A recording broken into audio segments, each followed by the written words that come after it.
Assalamualaikum warahmatullahi wabarakatuh. Perkenalkan, nama saya Amanda Gusna Putri dari Lokal 4 APAI. Di sini saya akan membuat video untuk menjawab soal ujian akhir semester dari mata kuliah pembelajaran Al-Quran Hadis di Madrasah Lisan Pengapu Ibu Asmara. Menjawab pertanyaan nomor 2, yaitu apa yang dimaksud dengan perencanaan pembelajaran. Nah, jadi perencanaan pembelajaran ini adalah kegiatan yang dilakukan oleh guru sebelum memulai pembelajaran, meliputi mempersiapkan model pembelajaran, media pembelajaran, metode pembelajaran, strategi, media, sumber, sarana prasarana.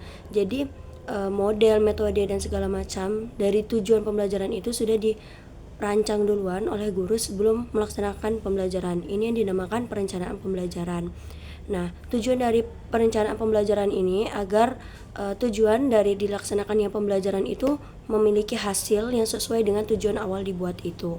Nah, untuk contoh yang pertama itu perencanaan pembelajaran pada kurikulum 2013 itu ada RPP, rancangan perencanaan pembelajaran.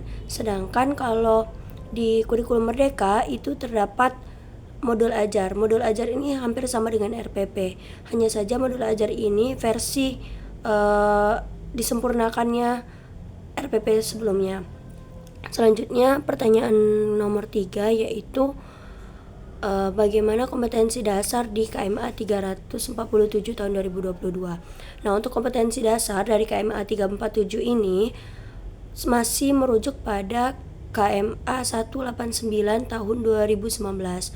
Jadi kompetensi dasar di KMA 347 itu hanya menjelaskan untuk pelajaran umum. Sedangkan untuk pembelajaran seperti PAI, Bahasa Arab, dan pembelajaran Islam lainnya itu masih mengacu di KMA 189 tahun 2019. Jadi untuk kompetensi dasar itu kita di pembelajaran Al-Quran Hadis masih mengacu di KMA 189, bukan di KMA 347.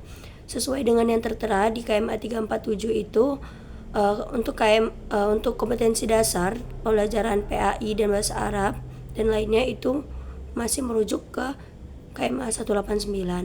Selanjutnya pertanyaan nomor 4, problematika pembelajaran Al-Quran Hadis.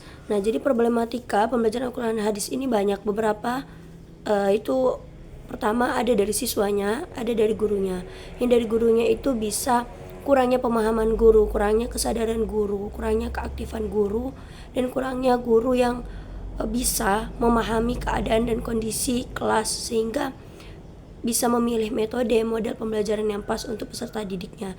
Sedangkan dari siswa, bisa jadi ada siswa yang kurang cepat dalam memahami, ada siswa yang kurang fokus jika hanya mendengarkan, ada siswa yang sukanya banyak pertanyaan dibanding banyak dijelaskan, seperti itu.